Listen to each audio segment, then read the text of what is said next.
ਸਾਧ ਸੰਗਤ ਜੀ, ਵਾਹਿਗੁਰੂ ਜੀ ਕਾ ਖਾਲਸਾ, ਵਾਹਿਗੁਰੂ ਜੀ ਕੀ ਫਤਿਹ। ਅੱਜ ਆਪ ਸਾਰਿਆਂ ਦਾ ਇੱਕ ਵਾਰ ਫਿਰ ਗੁਫ਼ਤਗੂ ਵਿੱਚ ਸਵਾਗਤ ਹੈ। ਅੱਜ ਅਸੀਂ ਗੱਲ ਕਰਾਂਗੇ ਕੋਰੋਨਾ ਮਹਾਮਾਰੀ ਦੇ ਉੱਤੇ, ਜਿਹੜੀ ਮਹਾਮਾਰੀ ਚੱਲ ਰਹੀ ਹੈ, ਜਿਸ ਕਰਕੇ ਪੂਰਾ ਦੇਸ਼ ਲੋਕਡਾਊਨ ਹੈ। ਪੂਰਾ ਦੇਸ਼ ਹੀ ਨਹੀਂ, ਪੂਰਾ ਵਿਸ਼ਵ ਜਿਹੜਾ ਉਹ ਲੋਕਡਾਊਨ ਹੈ, ਆਪਣੇ ਆਪਣੇ ਘਰਾਂ ਵਿੱਚ ਬੈਠਾ ਹੈ। ਤੇ ਇਹਦੇ ਵਿੱਚ ਕਈ ਸਾਰੀ ਅਜਿਹੀ ਸੇਵਾਵਾਂ ਨੇ ਜਿਹੜਾ ਸਿੱਖ ਭਾਈਚਾਰਾ ਨਿਭਾ ਰਿਹਾ, ਉਹਨਾਂ ਬਾਰੇ ਅਤੇ ਨਾਲ ਹੀ ਹਜ਼ੂਰ ਸਾਹਿਬ ਜਿਹੜੇ ਕੋਰੋਨਾ ਪੋਜ਼ਿਟਿਵ ਕੇਸਿਸ ਨਿਕਲੇ ਨੇ, ਉਹਨਾਂ ਬਾਰੇ ਅੱਜ ਗੱਲ ਕਰਾਂਗੇ। ਅੱਜ ਸਾਡੇ ਨਾਲ ਹਰਪਾਲ ਸਿੰਘ ਜੀ ਮੌਜੂਦ ਹਨ, ਜਿਹੜੇ ਕਿ ਪਿਛਲੇ ਕਾਫੀ ਲੰਬੇ ਸਮੇਂ ਤੋਂ यूपी गवर्नमेंट ਵਿੱਚ ਵੀ ਰਹਿ ਚੁੱਕੇ ਹਨ। ਅੱਜ ਉਹ ਸਾਡੇ ਨਾਲ ਮੌਜੂਦ ਹਨ, ਅਸੀਂ ਉਹਨਾਂ ਨਾਲ ਵਿਚਾਰ ਸਾਂਝੇ ਕਰਾਂਗੇ। ਆਓ ਉਹਨਾਂ ਦਾ ਸਵਾਗਤ ਕਰੀਏ, ਫਤਿਹ ਦੀ ਸਾਂਝ ਕਰੀਏ। ਵਾਹਿਗੁਰੂ ਜੀ ਕਾ ਖਾਲਸਾ, ਵਾਹਿਗੁਰੂ ਜੀ ਕੀ ਫਤਿਹ। ਵਾਹਿਗੁਰੂ ਜੀ ਕਾ ਖਾਲਸਾ, ਵਾਹਿਗੁਰੂ ਜੀ ਕੀ ਫਤਿਹ। ਹਰਪਾਲ ਸਿੰਘ ਜੀ, ਸਭ ਤੋਂ ਪਹਿਲਾਂ ਆਪ ਜੀ ਦਾ ਸਵਾਗਤ ਹੈ। ਆਪ ਜੀ ਨੇ ਸਮਾਂ ਕੱਢਿਆ ਤੇ ਆਪ ਜੀ ਸਾਡੇ ਇਸ ਪ੍ਰੋਗਰਾਮ ਵਿੱਚ ਹਾਜ਼ਰ ਹੋਏ ਹੋ ਜੀ। ਤੇ ਨਾਲ ਹੀ ਅੱਜ ਜਿਹੜੇ ਅਸੀਂ ਤੁਹਾਡੇ ਨਾਲ ਵਿਚਾਰ ਹਾਂਜੀ ਦੱਸੋ ਜੀ। ਜਿਹੜੇ ਅਸੀਂ ਤੁਹਾਡੇ ਨਾਲ ਵਿਚਾਰ ਸਾਂਝੇ ਕਰਨੇ ਨੇ, ਇਹ ਅਸੀਂ ਇੱਕ ਪਲੇਟਫਾਰਮ ਜਿਹੜਾ ਤਿਆਰ ਕੀਤਾ ਸੀ, ਇਸ ਕਰਕੇ ਤਿਆਰ ਕੀਤਾ ਗਿਆ ਜਿਹੜੇ ਯੂਥ ਦੇ ਕੁਐਸਚਨਸ ਨੇ, ਉਹਨਾਂ ਦੇ ਆਨਸਰ ਅਸੀਂ ਯੂਥ ਤੱਕ ਪਹੁੰਚਾ ਸਕੀਏ। ਤੇ ਇਸ ਦੇ ਵਿੱਚ ਅੱਜ ਅਸੀਂ ਆਪ ਜੀ ਨਾਲ ਥੋੜੇ ਵਿਚਾਰ ਜਿਹੜੇ ਨੇ ਉਹ ਸਾਂਝੇ ਕਰਨਾ ਚਾਹਾਂਗੇ। ਸਭ ਤੋਂ ਪਹਿਲਾਂ ਮੈਂ ਗੱਲ ਸ਼ੁਰੂ ਕਰਾਂਗਾ ਤੇ ਹਜ਼ੂਰ ਸਾਹਿਬ ਦੀ ਗੱਲ ਸ਼ੁਰੂ ਕਰਾਂਗਾ, ਕਿਉਂਕਿ ਆਪ ਜੀ ਕਾਫੀ ਲੰਬੇ ਸਮੇਂ ਤੋਂ यूपी ਗਵਰਨਮੈਂਟ ਨਾਲ ਵੀ ਸੰਬੰਧਿਤ ਰਹੇ ਹੋ ਤੇ ਅੱਜ ਆਪ ਜੀ ਨੂੰ ਪਤਾ ਹੈ ਹਜ਼ੂਰ ਸਾਹਿਬ ਵਿੱਚ ਕੋਰੋਨਾ ਦੇ ਕਾਫੀ ਸਾਰੇ ਪੋਜ਼ਿਟਿਵ ਕੇਸਿਸ ਨਿਕਲੇ ਨੇ। ਆਪ ਜੀ ਦੇ ਕੀ ਵਿਚਾਰ ਨੇ ਉਸ ਬਾਰੇ? ਤੁਸੀਂ ਇਸ ਪੂਰੇ ਚੀਜ਼ ਨੂੰ ਕਿਸ ਤਰ੍ਹਾਂ ਦੇਖਦੇ ਹੋ? ਵੀਰ ਜੀ, ਤੁਸੀਂ ਬੜਾ ਅੱਛਾ ਸਵਾਲ ਪੁੱਛਿਆ ਔਰ ਮੈਂ ਦੱਸਾਂ ਕਿ ਅਸੀਂ ਇੱਕ ਨॉन ਪੋਲੀਟੀਕਲ ਜਥੇਬੰਦੀ ਸਾਡੀ ਹੈ, ਜਿਹਦਾ ਨਾਮ ਹੈ ਆਲ ਇੰਡੀਆ ਸਿੱਖ ਪ੍ਰਤੀਨਿਧੀ ਬੋਰਡ, ਜਿਹਦਾ ਕਿ ਦਾਸ ਜੋ ਹੈ ਮੁੱਖ ਸੇਵਾਦਾਰ ਦੀ, ਜੋ ਕੌਮੀ ਮੁੱਖ ਸੇਵਾਦਾਰ ਦੀ ਭੂਮਿਕਾ ਨਿਭਾ ਰਹੇ। ਔਰ ਅਸੀਂ ਜੋ ਇਹ ਮੁੱਦੇ ਉੱਠਦੇ ਹਨ ਔਰ ਜੋ ਗਲਤ ਤਰੀਕੇ ਨਾਲ ਦੁਨੀਆ ਦੇ ਅੱਗੇ ਪੇਸ਼ ਕੀਤੇ ਜਾਂਦੇ ਹਨ, ਅਸੀਂ ਉਹਨਾਂ ਤੇ ਪਹਿਰਾ ਦਿੰਦੇ ਹਾਂ। ਇੱਕ ਖਬਰ ABP ਨਿਊਜ਼ ਨੇ ਚਲਾਈ, ਹਜੂਰ ਸਾਹਿਬ ਤੋਂ कोरोना पहुंचा पंजाब की धरती पे, हजूर साहब से कोरोना पहुंचा पंजाब की धरती पे। बड़ी ही मंदभागी गल है, जिथे कि पूरा विश्व जानता है और जिथे कि सानू माण है, सानू फक्र है गुरु नानक के सिद्धांत नू पूरा करते हुए पूरे विश्व की जिथे भी गुरुद्वारे ते जथेबंदियां, सिख जथेबंदियां, जिथे जिथे भी राशन की लोड़ है, ड्राई राशन की, जिथे भी लंगर की लोड़ है, जिथे दवाइयां की लोड़ है, जान नू हथेली ते रखते हुए असी सारे लोग इसकी सेवा कर रहे हैं। जिस हजूर साहब जी की गल कर रहे हो, जो साडा इतिहास है और इतिहास का वह पन्ना जिथे कि धन धन साहिब श्री गुरु गोबिंद सिंह पिता महाराज, जिथे कि ज्योति जोत समाए, जो स्थान साडे लिए एक मदीने के बराबर है, पवित्र है और हर सिख नू पहुंचना चाहिए। और जिथे कि हर धर्म के लोग पहुंचते हैं। महाराष्ट्र की गवर्नमेंट के बेनती ते आस पास के जो जानकारी मेरे को है, 15 जिले नू ड्राई राशन देना ते राशन देना हजूर साहब तू जांदा रहा। लंगर साहब गुरुद्वारा जिथे भी के हजूर साहब के जिन्ने भी यात्री चाहे गुरुद्वारे फसे सी चाहे किधरे फसे सी, और लंगर साहब के पहुंच के लंगर साहब की सेवा लेंदे रहे।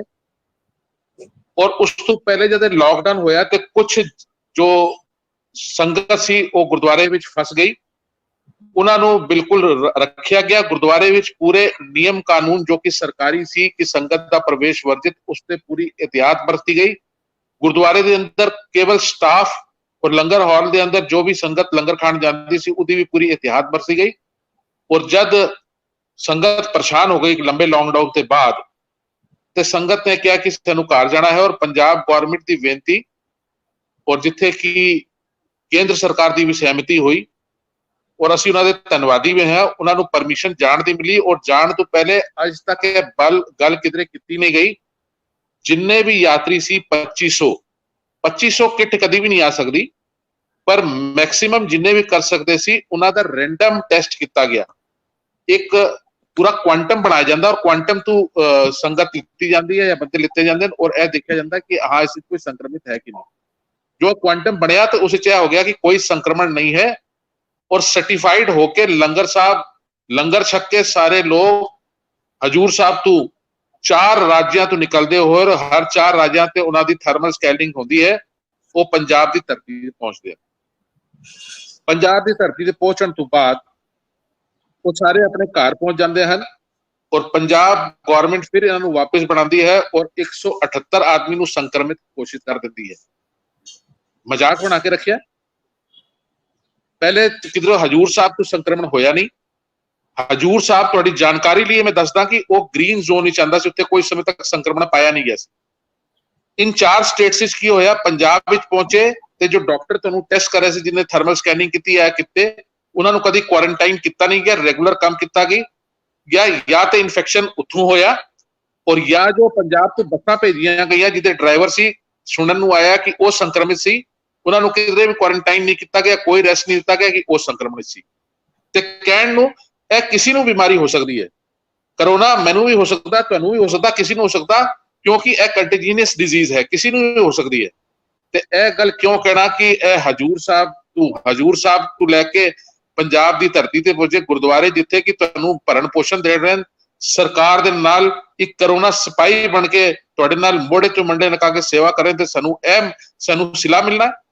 ਤੇ ਇਹਦਾ ਅਸੀਂ ਵਿਰੋਧ ਕੀਤਾ ਆਲ ਇੰਡੀਆ ਸਿੱਖ ਪ੍ਰਤੀਨਿਧੀ ਬੋਰਡ ਦੇ ਵੱਲੋਂ, ਜਿੱਥੇ ਕਿ ਸਾਡਾ ਪ੍ਰਦੇਸ਼ ਅਧਿਆਕਸ਼ ਸਰਦਾਰ ਸੁਰਿੰਦਰ ਸਿੰਘ ਫਲੋਦੀਆ, ਜੋ ਕਿ ਉੱਤਰ ਪ੍ਰਦੇਸ਼ ਦੇ ਪ੍ਰਦੇਸ਼ ਅਧਿਆਕਸ਼ ਹਨ, ਦਾਸ ਨੇ ਉਹਨਾਂ ਨੂੰ ਬੇਨਤੀ ਕੀਤੀ ਸੀ। ਉਹਨਾਂ ਨੇ ABP ਨਿਊਜ਼ ਤੇ ਕੇਸ ਠੋਕ ਦਿੱਤਾ ਕਿ ਇਸ ਤਰੀਕੇ ਦੀ ਅਗਰ ਮੰਦਭਾਗੀ ਘਟਨਾ ਗਲਤ ਤਰੀਕੇ ਨਾਲ ਦਿਖਾਈ ਜਾਣਗੀਆਂ ਤੇ ਅਸੀਂ ਇਸ ਨੂੰ ਬਰਦਾਸ਼ਤ ਨਹੀਂ ਕਰਾਂਗੇ ਔਰ ਮਾਨਹਾਨੀ ਦਾ ਕੇਸ ਦਿੱਤਾ ਗਿਆ। ਜੀ, ਆਪ ਜੀ ਦਾ ਕਹਿਣਾ ਹੈ ਕਿ ਜਿਹੜਾ ਹਜ਼ੂਰ ਸਾਹਿਬ ਦਾ ਨਾਂ ਜਿਹੜਾ ਲਿੱਤਾ ਗਿਆ ਉਹ ਗਲਤ ਹੈ। ਹਜੂਰ ਸਾਹਿਬ ਦਾ ਨਾਂ ਗਲਤ ਲਿੱਤਾ ਗਿਆ। ਔਰ ਦੂਜੀ ਗੱਲ ਤੁਹਾਡੀ ਜਾਣਕਾਰੀ ਚ ਪਾ ਦਾਂਗਾ, ਜੋ ਤੁਸੀਂ ਅਗਰ ਗੂਗਲ ਸਰਚ ਕਰੋਗੇ ਤੇ ਉਸ ਸਮੇਂ ਜਿਸ ਸਮੇਂ ਦੀ ਇਹ ਘਟਨਾ ਹੈ, ਉਸ ਸਮੇਂ ਤੱਕ ਹਜੂਰ ਸਾਹਿਬ ਦਾ ਇਲਾਕਾ ਗ੍ਰੀਨ ਜ਼ੋਨ ਵਿੱਚ ਆ ਰਿਹਾ ਸੀ ਜੀ। ਸੰਕਰਮਣ ਸੀ ਨਹੀਂ, ਹੁਣ ਤੇ ਕੁਝ ਕੇਸਿਸ ਪਾਏ ਗਏ, ਪਰ ਉਸ ਸਮੇਂ ਤੱਕ, ਹੁਣ ਤੇ ਦੁਨੀਆ ਦੇ ਹਰ ਕੋਈ ਜਗ੍ਹਾ ਕੇਸਿਸ ਪੜ ਰਹੇ ਔਰ ਜਗ੍ਹਾ ਕੇਸਿਸ ਵਧਣਗੇ, ਪਰ ਉਸ ਸਮੇਂ ਐਸੀ ਕੋਈ ਗੱਲ ਨਹੀਂ। ਸਾਨੂੰ ਜਮਾਤੀ ਬਣਾਉਣ ਦੀ ਕੋਸ਼ਿਸ਼ ਕੀਤੀ ਜਾ ਰਹੀ ਹੈ, ਜਿਸ ਤਰ੍ਹਾਂ ਕਿ ਕੁਲ ਚੰਦ ਜਮਾਤੀਆਂ ਦੇ ਕਾਰਨ ਪੂਰੀ ਮੁਸਲਿਮ ਕੌਮ ਨੂੰ ਬਦਨਾਮ ਕਰਨ ਦਾ ਕੰਮ ਹੋ ਰਿਹਾ ਹੈ। ਕਿਧਰੇ ਇਹ ਸਾਜ਼ਿਸ਼ ਨਾ ਹੋਏ ਕਿ ਚੰਦ, ਔਰ ਜਿੱਥੇ ਕਿ ਸਾਡੀ ਆਪਣੀ, ਅਸੀਂ ਤੇ ਉਸ ਕੌਮ ਦੇ ਵਾਰਿਸ ਹਾਂ ਜਿੱਥੇ ਕਿ ਅਸੀਂ ਖੁਦ ਦੱਸਦੇ ਹਾਂ, ਅਸੀਂ ਖੁਦ ਇੰਨੇ ਐਜੂਕੇਟਡ ਹਾਂ ਕਿ ਬਈ ਅਸੀਂ ਲੋਕ ਜਾ ਰਹੇ ਹਾਂ, ਅਸੀਂ ਆ ਰਹੇ ਹਾਂ, ਸਾਡੇ ਇੰਨੇ ਬੰਦੇ ਹਨ, ਸਾਡੇ ਕੋਲ ਇੰਨੇ ਬੰਦੇ ਹਨ। ਹਜੂਰ ਸਾਹਿਬ ਨੇ ਇੰਟੀਮੇਟ ਕੀਤਾ ਸੀ, ਕੋਈ ਚੀਜ਼ ਛੁਪਾਈ ਨਹੀਂ ਜਮਾਤੀਆਂ ਦੀ ਤਰ੍ਹਾਂ, ਤੇ ਸਾਨੂੰ ਜਮਾਤੀ ਬਣਾਉਣ ਦਾ ਕੰਮ ਕੀਤਾ ਜਾ ਰਿਹਾ ਤੇ ਇਹ ਬਰਦਾਸ਼ਤ ਕੀਤਾ ਨਹੀਂ ਜਾਏਗਾ। ਔਰ ਇਹਦਾ ਅਸੀਂ ਪੂਰ ਜੋਰ ਅਸੀਂ ਵਿਰੋਧ ਕੀਤਾ ਔਰ ਇਸ ਵਿਰੋਧ ਤੋਂ ਬਾਅਦ ਜੋ ਚੈਨਲ ਨਿਊਜ਼ ਦਿਖਾਉਂਦੇ ਸੀ, ਉਹਨਾਂ ਨੇ ਇਹ ਨਿਊਜ਼ ਚਲਾਣਾ ਬੰਦ ਕਰ ਦਿੱਤੀ ਔਰ ਇਹਦਾ ਤੁਹਾਡਾ ਸਾਰਿਆਂ ਤੇ ਸ਼੍ਰੇਅ ਜਾਂਦਾ ਹੈ ਕਿ ਤੁਹਾਨੂੰ ਸਾਰਿਆਂ ਨੇ ਸਾਰਿਆਂ ਦਾ ਸਪੋਰਟ ਸਾਨੂੰ ਮਿਲਿਆ, ਚਾਹੇ ਉਹ ਫੇਸਬੁੱਕ ਤੇ ਮਿਲਿਆ, ਚਾਹੇ ਕਿਧਰੇ ਮਿਲਿਆ। ਸਾਡਾ ਸਪੋਰਟ ਜੋ ਕਰਨਾ ਚਾਹੀਦਾ ਸੀ ਉਹ ਤੁਸੀਂ ਸਾਰਿਆਂ ਨੇ ਕੀਤਾ ਜੀ। ਅੱਜ ਦੇਖਣ ਨੂੰ ਮਿਲ ਰਿਹਾ ਹੈ ਕਿ ਹਰ ਜਗ੍ਹਾ ਤੇ, ਮੈਂ ਕਿਤੇ ਦਿੱਲੀ ਨਹੀਂ ਕਹਾਂਗਾ, ਪੰਜਾਬ ਨਹੀਂ ਕਹਾਂਗਾ, ਹਰ ਜਗ੍ਹਾ ਜਿਹੜਾ ਸਿੱਖ ਭਾਈਚਾਰਾ ਹੈ ਉਹ ਬਹੁਤ ਸੇਵਾ ਕਰ ਰਿਹਾ ਹੈ। ਰਾਸ਼ਨ ਦੀ ਲੋੜ ਹੋਏ, ਮਾਸਕ ਹੋਏ, ਸੈਨੀਟਾਈਜ਼ਰ ਹੋਏ, ਹਰ ਜਗ੍ਹਾ ਬਹੁਤ ਸੇਵਾ ਹੋ ਰਹੀ ਹੈ। ਤੇ ਆਪ ਜੀ ਨੂੰ ਲੱਗਦਾ ਹੈ ਕਿਤੇ ਕਿਤੇ ਗਵਰਨਮੈਂਟ ਸਾਡੀ ਇਸ ਸੇਵਾ ਨੂੰ ਨਹੀਂ ਦੇਖਦੀ, ਜਾਂ ਫਿਰ ਜਿਹੜਾ ਸਾਡਾ ਮੀਡੀਆ ਉਹ ਬਾਇਸ ਹੈ? ਤੁਹਾਡੀ ਇਹ ਗੱਲ ਬਹੁਤ ਇੱਕ ਮੁਕਾਮ ਤੇ ਜਾ ਕੇ ਸਹੀ ਉਤਰਦੀ ਹੈ, ਪਰ ਪਿੱਛੇ ਇਹ ਜ਼ਰੂਰ ਹੋਇਆ ਕਿ ਬੰਗਲਾ ਸਾਹਿਬ ਦੀ ਸੇਵਾ ਨੂੰ ਐਕਨੋਲੇਜ ਕੀਤਾ, ਉੱਥੇ ਪੁਲਿਸ ਨੇ ਪਰਿਕਰਮਾ ਕੀਤੀ ਪੂਰੇ ਬੰਗਲਾ ਸਾਹਿਬ ਦੀ, ਪਰ ਉਹਦੇ ਨਾਲ ਕੰਮ ਨਹੀਂ ਬਣਦਾ। ਹੁੰਦਾ ਇਹ ਪਿਆ ਕਿ ਜਿੱਥੇ ਵੀ ਤੁਸੀਂ ਹਿੰਦੁਸਤਾਨ ਦਾ ਸ਼ਹਿਰ ਦੇਖ ਲਓ, ਚਾਹੇ ਜਿੱਥੇ ਲਖਨਊ ਹੈ, ਉੱਥੇ ਚਾਹੇ ਬਿਜਨੌਰ ਹੈ, ਬਿਜਨੌਰ ਕਰੀਬ ਬਿਜਨੌਰ ਪ੍ਰਸ਼ਾसन ने करीब ऑल इंडिया सिख प्रतिनिधि बोर्ड को घट तो घट नहीं थे 500 पैकेट राशन लेता होगा और एक पैकेट की कीमत करीब 700 रुपए सी। आस-पास आले दुआले राशन बने गए। लखनऊ विच कई जथेबंदियां इत्थे राशन वंड रही हैं, बहुत बड़े पैमाने ते राशन दे रही हैं और सरकार उन्हां कोल सहयोग ले रही है, जिथे कि नगर निगम नूं जोन्स विच डिवाइड किया गया, पर जोन तो रिक्वायरमेंट्स आंदियां हैं, पर जोन ते राशन जांदा है। पर दुख की गल है कि पेपर जो ਅਸੀਂ ਨਹੀਂ ਕਹਿੰਦੇ ਕਿ ਹਰਪਾਲ ਸਿੰਘ ਜੱਗੀ ਨੂੰ ਕਵਰ ਕਰੋ ਜਾਂ ਕਿਸੇ ਹੋਰ ਨੂੰ ਕਵਰ ਕਰੋ, ਪਰ ਘੱਟ ਤੋਂ ਘੱਟ ਇਹ ਤੇ ਦਿਖਾਓ ਕਿ ਹਾਂ ਇਸ ਸਿੱਖ ਸਿੰਘ ਸਭਾ ਨੇ ਇਹ ਕੰਮ ਕੀਤਾ। ਉਹ ਕਿਧਰੇ ਵੀ ਦਿਖਾਇਆ ਨਹੀਂ ਜਾਂਦਾ ਔਰ ਜੋ ਕਿ ਕੁਝ ਵੀ ਨਹੀਂ ਕਰਦੇ ਉਹਨਾਂ ਨੂੰ ਦਿਖਾਇਆ ਜਾਂਦਾ। ਇਹ ਇੱਕ ਬਹੁਤ ਵੱਡਾ ਦੁੱਖ ਸਾਨੂੰ ਸਾਡੇ ਅੰਦਰ ਆਂਦਾ ਹੈ ਔਰ ਮਤਲਬ ਇਸ ਗੱਲ ਦਾ ਦੁੱਖ ਕਿ ਸਾਡੀ ਚੀਜ਼ਾਂ ਨੂੰ ਦਿਖਾਇਆ ਨਹੀਂ ਜਾ ਰਿਹਾ। ਸਾਨੂੰ ਸਭ ਨੂੰ ਮਾਣ ਹੋਣਾ ਚਾਹੀਦਾ ਕਿ ਜਿੰਨੇ ਹਾਂਜੀ ਬੋਲੋ। जिस तरह आप जी ने शुरुआत की कि दिल्ली की राजधानी अंदर जी दिल्ली पुलिस है उन्हें आके बंगला साहब की परिक्रमा की, ਉਹਦੇ ਉੱਤੇ ਸਾਡੇ ਪ੍ਰਧਾਨ ਮੰਤਰੀ ਜੀ ਨੇ ਟਵੀਟ ਵੀ ਕਰਕੇ ਜਿਹੜਾ ਸਿੱਖਾਂ ਦਾ ਧੰਨਵਾਦ ਕੀਤਾ ਤੇ ਕਿਹਾ ਕਿ ਗੁਰਦੁਆਰੇ ਜਿਹੜੇ ਨੇ ਉਹ ਬਹੁਤ ਹੀ ਸ਼ਲਾਘਾਯੋਗ ਕੰਮ ਕਰ ਰਹੇ ਨੇ ਤੇ ਕਿਤੇ ਨਾ ਕਿਤੇ ਉਹ ਤਾਰੀਫ ਹੀ ਸੀ ਤੇ ਨਾਲੇ ਉਹ ਵੀ ਪੂਰੇ ਹੀ ਵੱਡੇ ਪੱਧਰ ਤੇ ਉਹਨਾਂ ਨੇ ਪ੍ਰਧਾਨ ਮੰਤਰੀ ਦੀ ਟਵੀਟ ਆਈ ਤੇ ਆਪ ਜੀ ਕਿਸ ਤਰ੍ਹਾਂ ਇਹਨੂੰ ਦੇਖਦੇ ਹੋ? प्रधान मंत्री जी ट्वीट आई बहुत वधिया गल है और एक बड़ा ही उन्होंने जो है कौम नूं वधाण दा काम कीता है। पर मैं कल गल कर रहा कि लोकल शहरां दे अंदर जो न्यूज़ पेपर हैं, जो लोकल शहरां दे अंदर जो लोकल मीडिया है वो सिखां नूं घट दिखा रहा है और यह तुहानूं फख्र होएगा, मान होएगा। और गुरु नानक दा लंगर जो है ऐसा जब तू लॉकडाउन होया है तब तू निरंतर दिन रात चाहे वो ड्राई राशन होए चाहे वो लंगर होए उदी शेप ते हर गुरुद्वारा अपनी अपनी थां ते बहुत ही बखूबी नाल काम किया जा रहा है। उसनूं बहुत वधिया तौर ते दिखाया जाना चाहिए सी ताकि होर लोगों नूं सेध हुंदी। बाकी जगह ते कई जगह ते कुछ हुंदा भी नहीं और थोड़ा जिहा करके दिखाता जाता जी। जिस तरह हरपाल सिंह जी आप जी लखनऊ विच भी गुरुद्वारे सिस्टम विच इन्वॉल्वड हो ते काफी जगह मैं सदर गुरुद्वारे दा अध्यक्ष ही हां जी। ਤੇ ਆਪ ਜੀ ਤੋਂ ਇੱਕ ਕੁਐਸਚਨ ਮੇਰਾ ਜਿਹੜਾ ਮੇਰੇ ਮਨ ਵਿੱਚ ਸੀਗਾ ਕਾਫੀ ਟਾਈਮ ਤੋਂ ਕਿ ਜਿਹੜੀ ਇਨਕਮ ਹੈ ਗੁਰਦੁਆਰੇ ਦੀ ਉਹ ਹੋ ਨਹੀਂ ਰਹੀ ਕਿਉਂਕਿ ਲੋਕਡਾਊਨ ਹੈ ਤੇ ਕੋਈ ਵੀ ਜਿਹੜਾ ਹੈ ਸੰਗਤ ਆ ਨਹੀਂ ਰਹੀ, ਗੋਲਕ ਜਿਹੜੀ ਹੈ ਉਹ ਚੜ ਨਹੀਂ ਰਹੀ। ਆਪ ਜੀ ਕਿਸ ਤਰ੍ਹਾਂ ਸਮਝਦੇ ਹੋ ਕਿ ਕਿਹੜਾ ਪਲਾਨ ਜਿਹੜਾ ਸਾਨੂੰ ਇੱਥੇ ਲੈਣਾ ਚਾਹੀਦਾ ਹੈ ਜਿੱਥੇ ਕਰਕੇ ਸਾਨੂੰ ਸਟਾਫ ਦੀ ਸੈਲਰੀ ਵੀ ਦੇਣੀ ਹੈ ਤੇ ਹੋਰ ਵੀ ਜਿਹੜੇ ਐਕਸਪੈਂਸਿਸ ਗੁਰਦੁਆਰੇ ਦੇ ਨੇ ਉਹ ਕਰਨੇ ਨੇ ਤੇ ਆਪ ਜੀ ਕਿਸ ਤਰ੍ਹਾਂ ਸਮਝਦੇ ਹੋ ਕਿ ਕਿਸ ਤਰ੍ਹਾਂ ਇਹ ਸਭ ਕੁਝ ਅਸੀਂ ਪਲਾਨ ਕਰ ਸਕਦੇ ਹਾਂ?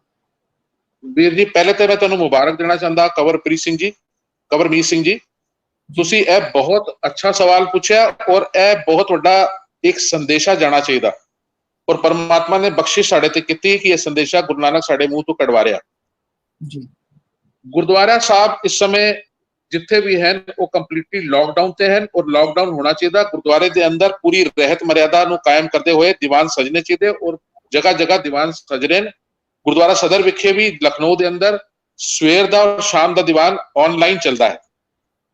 पूरा गुरुद्वारे का स्टाफ अपना पूरा काम कर रहा है, उसी तरीके काम करे जिस तरह की रोज करता सी। 19 बजे प्रकाश होता है, ग्रंथी सिंह प्रकाश कर देन और कीर्तनी सिंह कीर्तन कर देन, वो सेवादार अपनी सेवा निभाते हैं। पर एक गल है गुरुद्वारे की आय सीमित है, कोई सरकार ते आय दे नहीं रही। एक बड़ा मंदभागा काम है, जरा ध्यान नाल सुनना कि देवालय ते ताला लाता और मजरालय ते उसदा ताला खोल दिता।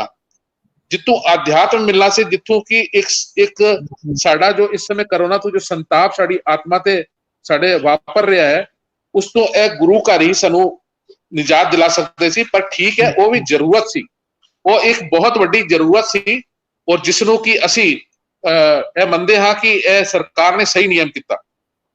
पर एक गल दसो, सरकारी दफ्तर ते अपनी तनख्वाह देणगे, हर जगह ते तनख्वाह मिलणगियां।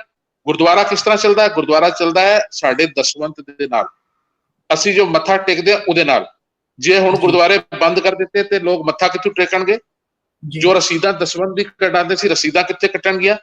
एक आम गुरुद्वारे दा खर्चा बहुत लंबा हो जाता है। जिस तरह कि असी एक मसलन सदर गुरुद्वारे दा खर्चा ले लईए जिथे कि 1,15,000 रुपया गुरु घर दी सैलरी है, बिजली दा बिल है और कई चीज़ां होंदियां, उहदा एक्सपेंडिचर कित्थे आणगे? यह बहुत वड्डी चिंता दा कारण अज बन चुकिया है। ते तुहाडे माध्यम तो यह मेरी बेनती है सारे गुरुद्वारे वास्ते, केवल एक गुरुद्वारे वास्ते नहीं, जो गुरुद्वारे नाल जुड़े हैं, जो रोज मत्था टेकते सी, जो अपना दसवंत रेगुलरली कटते सी, वो उसी तरीके अपना दसवंत कटाते हुए ऑनलाइन गुरुद्वारियां नूं पेमेंट करन। और गुरुद्वारियां नूं भी एक बेनती है कि जिथे जिथे अंदर अगर संगत नहीं जा सकती है तो जिथे मत्था टेकना चाहता है, हर आदमी मत्था टेकना चाहता है, तो एटलीस्ट गुरुद्वारे दे जिथे भी दरवाजा होए उहदे आस पास गोलक का इंतजाम किया जाए जिथे कि अपना लोग जो भी है जो मत्था टेकना चाहें वो टेकन।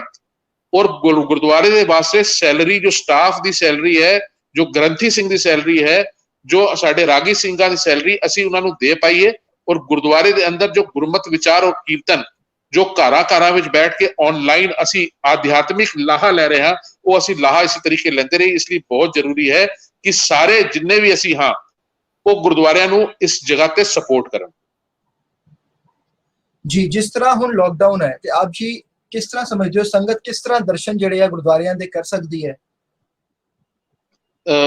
बिल्कुल बहुत अच्छा सवाल है। गुरुद्वारे दे अंदर हुण जाना अलाउड नहीं है और ना जाना चाहिए जी। पहले तुहाडे चैनल दे माध्यम मैं दसां ਕਿ ਜੇ ਅਗਰ ਇਸ ਨੂੰ ਇਲਾਓ ਕੀਤਾ ਜਾਂਦਾ ਔਰ ਇੱਕ ਬੰਦਾ ਸੰਕਰਮਿਤ ਹੁੰਦਾ ਔਰ ਨਿਸ਼ਾਨ ਸਾਹਿਬ ਤੇ ਮੱਥਾ ਟੇਕਦਾ ਔਰ ਅੱਗੇ ਜਾ ਕੇ ਉਹ ਮਹਾਰਾਜ ਦੇ ਅੱਗੇ ਮੱਥਾ ਟੇਕਦਾ ਔਰ ਫਿਰ ਉਹ ਵਾਪਸ ਹੁੰਦਾ ਤੇ ਜੋ ਦੂਜਾ ਮੱਥਾ ਟੇਕਦਾ ਉਸ ਨੂੰ ਵੀ ਸੰਕਰਮਣ ਹੋ ਜਾਂਦਾ ਔਰ ਜੋ ਪੂਰਾ ਸਟਾਫ ਗੁਰਦੁਆਰੇ ਦਾ ਉਹਨੂੰ ਸੰਕਰਮਣ ਹੋ ਜਾਂਦਾ ਔਰ ਇਹ ਸਪਰੈਡ ਹੋ ਕੇ ਕਮਿਊਨਿਟੀ ਸਪਰੈਡ ਹੋ ਜਾਂਦਾ। ਔਰ ਜਿਸ ਤਰ੍ਹਾਂ ਕਿ ਤੁਸੀਂ ਦੇਖਦੇ ਹੋ ਜਮਾਤੀਆਂ ਦੇ ਥਰੂ ਹੋਇਆ, ਨਹੀਂ ਤਾਂ ਹੁੰਦਾ ਨਾ। ਤੇ ਗੁਰਦੁਆਰੇ ਦਾ ਲਾਕਡਾਊਨ ਤੇ ਬਹੁਤ ਅਨਿਵਾर्य ਸੀ ਔਰ ਅਗਰ ਲਾਕਡਾਊਨ ਕਰਦੇ ਹਾਂ ਤੇ ਅਸੀਂ ਪਰਮਾਤਮਾ ਦੀ ਸੇਵਾ ਕਰਦੇ ਹਾਂ, ਪਰ ਇਹ ਕਿਤੇ ਵੀ ਨਹੀਂ ਹੈ ਕਿ ਅਸੀਂ ਆਪਣੇ ਜੋ ਰਹਿਤ ਮਰਿਆਦਾ ਦੇ ਹਿਸਾਬ ਨਾਲ ਜੋ ਸਾਡੇ ਦੀਵਾਨ ਹੈ ਉਸ ਨੂੰ ਅਸੀਂ ਇਸ ਨੂੰ ਛੋੜ ਦੇਣਾ, ਉਸ ਨੂੰ ਅਸੀਂ ਆਪਣੇ ਨੂੰ ਨਿਖੇੜ ਦੇਣਾ, ਐਸਾ ਨਹੀਂ।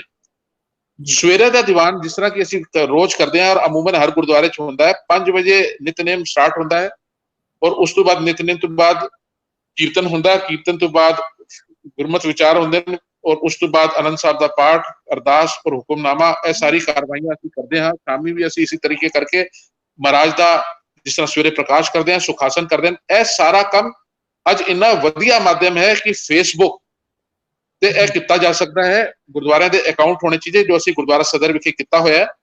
ਅਸੀਂ ਫੇਸਬੁੱਕ ਅਕਾਊਂਟ ਹੈਡ ਗ੍ਰੰਥੀ ਸਾਹਿਬ ਜੀ ਨੂੰ ਉੱਥੇ ਐਡਮਿਨ ਬਣਾਇਆ ਹੋਇਆ ਹੈ ਔਰ ਸਵੇਰੇ 5 ਵਜੇ ਤੋਂ ਲੈ ਕੇ 7:30 ਵਜੇ ਤੱਕ ਰੋਜ਼ਾਨਾ ਦਾ ਦੀਵਾਨ ਸਵੇਰ ਦਾ ਔਰ ਸ਼ਾਮੀ 6 ਵਜੇ ਤੋਂ ਲੈ ਕੇ 7:30 ਵਜੇ ਤੱਕ ਸ਼ਾਮ ਦਾ ਦੀਵਾਨ ਗੁਰਦੁਆਰਾ ਸਦਰ ਵਿਖੇ ਕੀਤਾ ਜਾਂਦਾ ਹੈ ਔਰ ਉਸ ਤੋਂ ਬਾਅਦ ਸਮਾਪਤੀ ਹੁੰਦੀ ਹੈ ਔਰ ਸੰਗਤ ਜੋ ਹੈ ਔਨ ਲਾਈਵ ਇਸ ਪ੍ਰੋਗਰਾਮ ਨੂੰ ਦੇਖ ਸਕਦੀ ਹੈ। ਗੁਰਦੁਆਰਾ ਸਦਰ ਲਖਨਊ ਦੇ ਨਾਂ ਤੇ ਫੇਸਬੁੱਕ ਤੇ ਅਕਾਊਂਟ ਹੈ, ਜਦ ਇਸ ਨੂੰ ਕੋਈ ਟਿਕ ਕਰੇਗਾ ਤੇ ਦੇਖ ਸਕਦੇ ਹਨ। ਇਸੇ ਤਰੀਕੇ ਕਈ ਗੁਰਦੁਆਰਿਆਂ ਨੇ ਕੀਤਾ ਹੋਇਆ ਇੰਡੀਆ ਵਿੱਚ ਤੇ ਸੰਗਤ ਨੂੰ ਪੂਰਾ ਲਾਹਾ ਗੁਰੂ ਘਰ ਦਾ ਮਿਲਦਾ ਪਿਆ ਘਰ ਬੈਠੇ ਹੀ। ਬਸ ਹੁਣ ਇੰਨਾ ਹੈ ਕਿ ਅਸੀਂ ਖੁਦ ਉੱਥੇ ਮਹਾਰਾਜ ਦੇ ਕੋਲ ਨਹੀਂ ਜਾ ਸਕਦੇ, ਪਰ ਅਸੀਂ ਕਹਿੰਦੇ ਆ ਕਿ ਘਰ ਘਰ ਅੰਦਰ ਧਰਮਸ਼ਾਲ, ਇਹ ਗੁਰੂ ਮਹਾਰਾਜ ਨੇ ਸਾਡੇ ਕਿਹਾ ਤੇ ਸਾਡੇ ਅੰਦਰ ਹੀ ਧਰਮਸ਼ਾਲ ਹੈ। ਉਸ ਧਰਮਸ਼ਾਲ ਨੂੰ ਅੰਦਰ ਆਪਣੇ ਝਾਤੀ ਮਾਰਦੇ ਹੋਏ ਅਸੀਂ ਪਰਮਾਤਮਾ ਨਾਲ ਜੁੜਦੇ ਹਾਂ ਔਰ ਜੋ ਵਿਵਹਾਰਿਕਤਾ ਹੈ ਜਿੱਥੇ ਕਿ ਅਸੀਂ ਆਪਣਾ ਦਸਵੰਧ ਕੱਢਦੇ ਸੀ ਉਹ ਅਸੀਂ ਆਨਲਾਈਨ ਦੇ ਸਕਦੇ ਹਾਂ। ਅਸੀਂ ਗੁਰੂ ਘਰ ਦੇ ਅੱਗੇ ਜਿੱਥੇ ਕਿ ਦਾਸ ਨੇ ਬੇਨਤੀ ਕੀਤੀ ਹੈ ਗੋਲਕ ਲਗਾਈ ਜਾਏ, ਉੱਥੇ ਜਾ ਕੇ ਐਟਲੀਸਟ ਬਾਹਰ ਤੋਂ ਜਾਂ ਜੋ ਅੰਦਰ ਸੇਵਾਦਾਰ ਹੈ ਉਸ ਨੂੰ ਕਹਿ ਕੇ ਅਸੀਂ ਆਪਣੀ ਜੋ ਵੀ ਸਾਡੀ ਸ਼ਰਧਾ ਹੈ ਉਹ ਪਰਮਾਤਮਾ ਦੇ ਅੱਗੇ ਅਰਪਣ ਕਰ ਸਕਦੇ ਤਾਂ ਕਿ ਸਟਾਫ ਦਾ ਵੀ ਭਰਨ ਪੋਸ਼ਣ ਹੁੰਦਾ ਰਹੇ ਔਰ ਗੁਰਦੁਆਰੇ ਦੇ ਉਸੇ ਤਰੀਕੇ ਗੁਰਦੁਆਰੇ ਸ਼ਾਨ ਦੇ ਨਾਲ ਪਰਮਾਤਮਾ ਦੀ ਬਖਸ਼ਿਸ਼ ਨਾਲ ਚੱਲਦੇ ਰਹਿਣ ਜਿਸ ਤਰ੍ਹਾਂ ਕਿ ਚੱਲਦੇ। ਜੀ ਮੈਨੂੰ ਆਪ ਜੀ ਦਾ ਇਹ ਵਿਚਾਰ ਬਹੁਤ ਸੋਹਣਾ ਲੱਗਿਆ। ਇਹਦੇ ਨਾਲ ਹੋਏਗਾ ਕਿ ਸੰਗਤ ਜੀ ਕੀ ਜਿਹੜੀ ਸੰਗਤ ਹੁਣ ਗੁਰਦੁਆਰੇ ਨਹੀਂ ਵੀ ਆ ਪਾ ਰਹੀ ਉਹਨਾਂ ਨੂੰ ਵੀ ਜਿਹੜੀ ਲੋਕਲ ਸੰਗਤ ਹੈ ਜੇ ਸਾਰੇ ਗੁਰਦੁਆਰੇ ਆਪਣੇ ਫੇਸਬੁੱਕ ਪੇਜ ਤੇ ਵੀ ਲਾਈਵ ਹੋ ਜਾਣ ਤੇ ਜਿਹੜੀ ਲੋਕਲ ਸੰਗਤ ਹੈ ਉਹ ਦਿਨ ਰਾਤ ਜਿਹੜਾ ਹੈ ਲਾਹਾ ਲੈ ਸਕਦੀ ਹੈ। ਬਹੁਤ ਵੱਡਾ ਹੁਣ ਅਗਰ ਦੇਖਿਆ ਜਾਏ, ਮੈਂ ਮਸਲਨ ਛੋਟਾ ਜਿਹਾ ਹੀ ਜ਼ਿਕਰ ਕਰ ਰਿਹਾ ਜਿੱਥੇ ਅਸੀਂ ਕਰ ਰਹੇ ਹਾਂ ਉੱਥੇ ਅੱਜ 1000 ਤੋਂ ਜ਼ਿਆਦਾ ਸਬਸਕ੍ਰਾਈਬਰ ਹੋ ਚੁੱਕੇ ਹਨ। ਮਤਲਬ ਕਿ ਇੰਜ ਗੁਰਦੁਆਰਿਆਂ ਤੇ ਸਵੇਰੇ ਦੇ ਟਾਈਮ ਤੇ ਮਾਫ ਕਰਨਾ 5 ਆਦਮੀ ਨਹੀਂ ਆਉਂਦੇ ਸੀ, ਸ਼ਾਮੀ 5 ਆਦਮੀ ਨਹੀਂ ਆਉਂਦੇ ਸੀ ਔਰ ਸੰਡੇ ਜਦ ਲੰਗਰ ਹੁੰਦਾ ਸੀ ਤਾਂ 300 ਆਦਮੀ ਦੀ ਭੀੜ ਹੁੰਦੀ ਸੀ। ਅੱਜ ਉਹੀ ਜੋ ਸੰਗਤ ਹੈ ਉਹ 500 ਤੋਂ 600 ਸੰਗਤ ਸਵੇਰੇ ਦੇਖਦੀ ਹੈ, 500 ਤੋਂ 600 ਸੰਗਤ ਸ਼ਾਮੀ ਦੇਖਦੀ ਹੈ, ਜਿਹਨੂੰ ਅਸੀਂ ਦੇਖ ਰਹੇ ਹਾਂ ਔਰ ਕਈ ਵਿਊ ਸਾਨੂੰ ਦਿਖ ਨਹੀਂ ਰਹੇ ਤੇ ਹਜ਼ਾਰਾਂ ਦੀ ਤਾਦਾਦ ਤੇ ਸੰਗਤ ਦਾ ਫਾਇਦਾ ਹੋ ਰਿਹਾ ਨਾ। ਤੇ ਇਸ ਲਈ ਆਨਲਾਈਨ ਗੁਰੂ ਮਹਾਰਾਜ ਨੇ ਦੇਖੋ ਜਿੱਥੇ ਕੋਈ ਚੀਜ਼ ਸਾਡੇ ਚੀਜ਼ ਛਿੰਨੀ ਹੈ ਤੇ ਦੂਜੀ ਥਾਂ ਪਰਮਾਤਮਾ ਕੁਦਰਤ ਚੀਜ਼ ਨੂੰ ਦੇ ਵੀ ਦਿੰਦੀ ਹੈ। ਅੱਜ ਤੁਹਾਡੇ ਕੋਲ ਜੋ ਇਹ ਆਨਲਾਈਨ ਮੀਡੀਆ ਪਰਮਾਤਮਾ ਨੇ ਦਿੱਤਾ ਹੈ, ਫੇਸਬੁੱਕ ਹੈ, ਇਹ ਬਹੁਤ ਵੱਡਾ ਤਵਰੁਕ ਹੈ। ਤਵਰੁਕ ਫਾਰਸੀ ਸ਼ਬਦ ਹੈ, ਇਹਨੂੰ ਕਹਿ ਸਕਦੇ ਬਹੁਤ ਵੱਡਾ ਪਰਮਾਤਮਾ ਦੇ ਪ੍ਰਸ਼ਾਦ ਦੇ ਰੂਪ ਤੇ ਤੁਹਾਨੂੰ ਫੇਸਬੁੱਕ ਦਿੱਤਾ ਹੈ। ਇਸ ਨੂੰ ਅਗਰ ਤੁਸੀਂ ਯੂਟਿਲਾਈਜ਼ ਗੁਰੂ ਘਰ ਵਾਸਤੇ ਕਰੋ, YouTube ਨੂੰ ਪ੍ਰੋਪਰਲੀ ਯੂਟਿਲਾਈਜ਼ ਕਰੋ, इन चीजों ਨੂੰ ਯੂਟਿਲਾਈਜ਼ ਕਰੋ ਤੇ ਸਾਨੂੰ ਕਿਧਰੇ ਵੀ ਅਸੀਂ ਪਰਮਾਤਮਾ ਤੋਂ ਵੈਸੇ ਹੀ ਅਲੱਗ ਨਹੀਂ ਆ ਔਰ ਯਕੀਨ ਮੰਨ ਲਓ ਘਰ ਬੈਠ ਕੇ ਸਾਨੂੰ ਇਹ ਲਾਹਾ ਮਿਲ ਸਕਦਾ ਔਰ ਆਉਣ ਵਾਲਾ ਟਾਈਮ ਇਸ ਤੇ ਕੋਈ ਚੀਜ਼ ਛੁਪੀ ਨਹੀਂ ਹੈ। ਜਿਸ ਤਰ੍ਹਾਂ की बीमारी चल रही है और जिससे कि इंडिया च कंट्रोल नहीं आ रहा, ਸਾਨੂੰ ਆਨਲਾਈਨ ਜਾਣਾ ਹੀ ਪਏਗਾ, ਸਾਨੂੰ ਆਨਲਾਈਨ ਰਹਿਣਾ ਹੀ ਪਏਗਾ, ਆਪਣੇ ਘਰਾਂ ਤੇ ਮੈਕਸਿਮਮ ਰਹਿਣਾ ਪਏਗਾ। ਇਹਦੀ ਸਾਨੂੰ ਆਦਤ ਡਾਲਣੀ ਪਏਗੀ ਔਰ ਜੇ ਅਸੀਂ ਆਦਤ ਨਹੀਂ ਡਾਲੀ ਤੇ ਆਉਣ ਵਾਲੇ ਟਾਈਮ ਤੇ ਬੜੇ ਦੁਸ਼ਪਰਿਣਾਮ ਹੋ ਸਕਦੇ ਜੀ। ਆਪ ਜੀ ਦਾ ਬਹੁਤ ਬਹੁਤ ਧੰਨਵਾਦ ਹਰਪਾਲ ਸਿੰਘ ਜਿਹੜਾ ਆਪ ਜੀ ਨੇ ਸਮਾਂ ਕੱਢਿਆ ਤੇ ਆਪ ਜੀ ਸਾਡੇ ਨਾਲ ਜੁੜੇ। ਸਾਨੂੰ ਉਮੀਦ ਹੈ ਕਿ ਅਗਲੀ ਵਾਰ ਵੀ ਜਦੋਂ ਅਸੀਂ ਤੁਹਾਨੂੰ ਯਾਦ ਕਰਾਂਗੇ ਤੁਸੀਂ ਜ਼ਰੂਰ ਆਪਣਾ ਟਾਈਮ ਕੱਢ ਕੇ ਸਾਡੇ ਨਾਲ ਜੁੜੋਗੇ। ਬਿਲकुल ਆਪ ਜੀ ਦੀ ਸੇਵਾ ਪਰਮਾਤਮਾ ਦੀ ਸੇਵਾ ਹੈ, ਦਾਸ ਹਰ ਸਮੇਂ ਹਾਜ਼ਰ ਰਹੇਗਾ। ਆਪ ਜੀ ਦਾ ਧੰਨਵਾਦ ਜੀ। ਵਾਹਿਗੁਰੂ ਜੀ ਕਾ ਖਾਲਸਾ, ਵਾਹਿਗੁਰੂ ਜੀ ਕੀ ਫਤਿਹ।